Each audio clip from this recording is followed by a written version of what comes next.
આજથી થોડાક દિવસ પહેલાં ઠાકોર સમાજનું જે બંધારણ ઘડવામાં આવ્યું હતું તેમાં ડીજે ઉપર પ્રતિબંધ મૂકવામાં આવ્યા હતા ને આને લઈને વિવાદ પણ વકરતો દેખાઈ રહ્યો છે ને આ બાબતના સંદર્ભમાં જ્ઞાનીબેન ઠાકોરે કહ્યું કે ડીજે તેથી કોઈ પ્રકારનું સમાધાન છે તે ચલાવી લેવામાં નહીં આવે ને ડીજે તો બંધ રહેશે.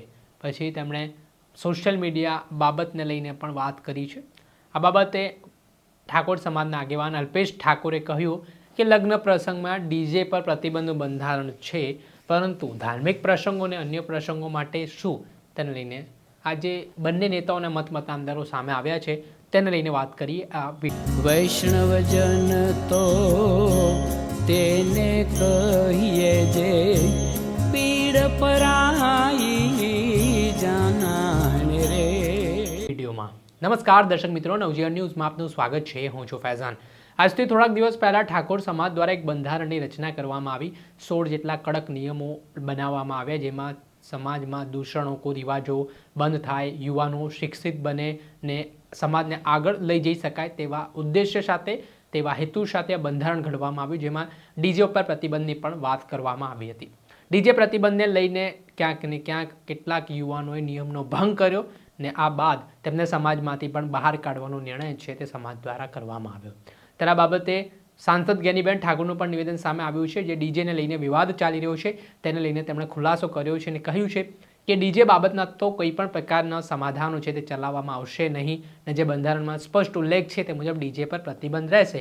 સાથે જ તેમણે કહ્યું સોશિયલ મીડિયામાં કેટલીક પોસ્ટો મૂકવામાં આવે છે ને જે ટીકાઓ પણ થતી હોય છે, ત્યારે સોશિયલ મીડિયામાં જે યંગસ્ટર્સ ઉપયોગ કરે છે અને ડીજે બાબતને લઈને જે વિવાદ ચાલી રહ્યો છે તે બાબતે જ્ઞાનીબેન ઠાકોરે શું મૌન તોડ્યું તે સાંભળો.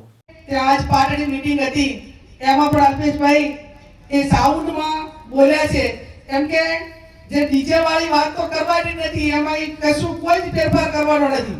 કોણ મુદ્દાઓ જે ત્યાં પાકા છે એમાં લગીને કાંઈ પણ આગુ પાછું કરવાનું નથી ને આપણે જે આ બાજુ મંત્રીએ કીધું એમ આ બાજુથી ક્યાંય ભંગ પણ થયો નથી.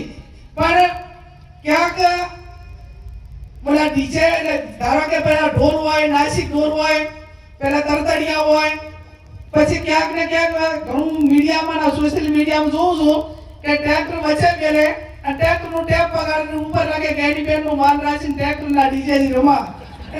એટલે આપણે બંધ કરાવવાના પહેલા રસ્તા તો કંઈક નાના નાના નીકળી રહ્યા છે, પણ જાહેરમાં વોઇસ ને બીજા માટે હેરાનગતિ અને વધારે પડતા વોઇસના કારણે કે એની બધીઓ એનામાં જે આપણને દહેશત હતી એ ક્યાંક ને ક્યાંક ન થાય એના માટે કે આ બાબતમાં બધા જ આગેવાનો કરે છે એ રીતે કડકાઈ રાખવાની છે. ભેગો કરીને 10 દાડા પછી એ આગેવાનોએ કીધું કે ભાઈ નાસિક ઢોલ હોય, ઢોલ હોય, આપણે ટ્રેક્ટર ઉપર ટેપની વાત હોય કે સાઉન્ડ સિસ્ટમ હોય કે તે આપણે એનો અર્થ એ થયો કે એક જ જગ્યા ઉપર રહીને જે બગાડીને મનોરંજનના નાના મોટા કાર્યક્રમો એમના ટ્રેક્ટરના રૂલા થ્રુ થતા હોય તો એમાં સમાજને વાંધો નથી, પણ તમે આ રીતે કઈ કરશો તો એમાં આ બાજુ તો બધા જ મારે સોશિયલ મીડિયાના યુવાનોને અભિનંદન આપવા પડે કે એક વ્યક્તિ ક્યાંક કરે તો એના ઉપર તૂટી પડે છે. એટલે કાંટાઓ તો મોબાઈલ બંધ કરી નાખે છે. સોશિયલ મીડિયામાં તો તમારે આનો ભંગ કરે ને એના સામે જે છોય બરોબર છે એમાં મારો ટેકો છે. પછી એની સામે કોઈ ટીકા કરનારું કે એને કંટ્રોલ કરનારું ન હોય તો બીજો આ બાબતમાં પ્રયત્ન કરે. એટલે એ બાબતમાં કોઈ પ્રયત્ન ન કરે એના માટે કરીને સોશિયલ મીડિયા જે એક્ટિવ છે, જે સારી ભાષામાં જ આપણે એની સાથે જે કંઈ કોમેન્ટ કરો કે જે કંઈ કરવાનું હોય પણ સારી ભાષા.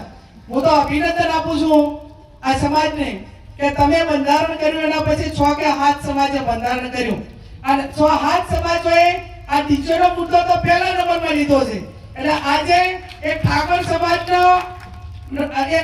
સમાજના બંધારણના મનોબળને ઢીલું પાડવાની વાત તો નથી, પણ બાકીના જે 7 સમાજો છે એ પણ જ્યારે આપણી આ સારી વાતને આવકારતા હોય તો 1 કે 2% કઈ નાના મોટા લોકો એના માટે ધંધો રોજગાર કરતા હોય એવી ટીકા કરવા વાળાને કોઈ સરેન્ડર ના હોય.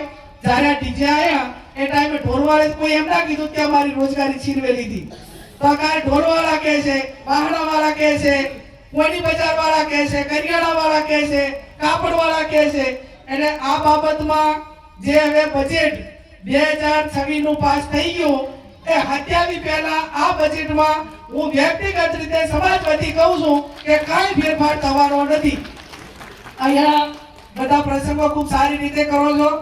હમણાં ગઈ આપણે સાંભળ્યા હતા સાંસદ ગેનીબેન ઠાકોરને. તેમણે આ જે ડીજે વાળી વાત હતી તેમાં પ્રશ્નાર્થ ઊભો કર્યો છે અને કહ્યું છે કે બંધારણના જે નીતિ નિયમો મુજબ વાત છે તે મુજબ તો ડીજે નહીં જ ચાલે. ત્યારે બીજી તરફ આ મામલે ઠાકોર સમાજના આગેવાન અલ્પેશ ઠાકોરની પણ પ્રતિક્રિયા સામે આવી છે. તેમણે લગ્ન પ્રસંગ પૂરતો આ ડીજે પર પ્રતિબંધ છે, પરંતુ ધાર્મિક પ્રસંગો અને કોઈ એક રસ્તો નથી. જો હું આજે કહું તમને, મારું કામ ભેગું કરવાનું છે. બંધારણમાં કોઈ એવું કીધું ડીજે બંધ થઈ ગયું તો ડીજે ફક્ત લગ્ન પૂરતું એક ગામથી બીજા ગામ જવા પૂરતું બંધ થયું. ધાર્મિક પ્રસંગો નહીં આવવાના, સામાજિક મેળાવડાઓ નહીં આવવાના. અને તમામ સમાજે બંધારણ બનાવ્યું. કોઈ એક સમાજે થોડું બનાવ્યું, દરેક સમાજે બંધારણ બનાવ્યું. પણ જે ડીજે ની કોમ્પિટિશન થતી હોય, જેના કારણે ઝઘડા થતા હોય, મહેસાણામાં હમણાં 2 દિવસ પહેલા એક છોકરો ડીજે ના ઝઘડામાં મરી ગયો. તો આની સામે તો વાત મૂકવી પડે ને આપણે. એટલે જે યુવાનો છે, જે દીકરાઓ છે, એ આપણા છે, મારા છે. મને સમાજમાં કોઈની પર પણ કાર્યવાહી થાય બિલકુલ ના ગમે, પણ સમાજ મારી બાપ છે. હું એ સમાજથી છું ભાઈ. આ સમાજ તમે બધા છો તો મને કોઈક બોલાવે છે, મને બાજુવાળો ના બોલાવે. અને સમાજ સર્વોપરી છે. એટલે જ્યારે સમાજના લાખો લોકો ભેગાથી કોઈ નિર્ણય કરે તો એનું પાલન કરવું અલ્પેશ ઠાકોરની જવાબદારી છે, ગેનીબેનની જવાબદારી છે અને તમામની જવાબદારી છે. ત્યારે એવું બંધારણ જે બન્યું છે એ બંધારણમાં અમલ કરજો અને બને ત્યાં સુધી કોઈને દંડ કરવો પડે એવું ક્યાંય કંઈ ના થાય એનું ધ્યાન રાખજો. ફરીથી આટલો મોટો સમાજ અહીં ભેગો થયો અને સમાજની ચિંતા માટે ભેગા થયા છું. હું તમારે બધાને નમન કરું છું. તમારો દીકરો છું. તમને ખબર છે હું પાટડીનો ભાણો છું, એટલે હું અહીંનો જ છું. અહીંયા મારું ગામ.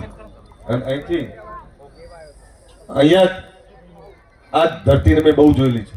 આ બજાણા, દસાડા, આપણું પાટડી, આ બધું જોયેલું છે મેં. એટલે ફરીથી તમને કહું કે સમાજે જે બંધારણ બનાવ્યું છે એને આપણે બધા અમલ કરીએ. સમાજમાં સારું થતું હોય એમાં સહકાર આપીએ. સમાજમાં જે કંઈ થતું હોય સારું સહકાર આપીએ, બાકી વિરોધમાં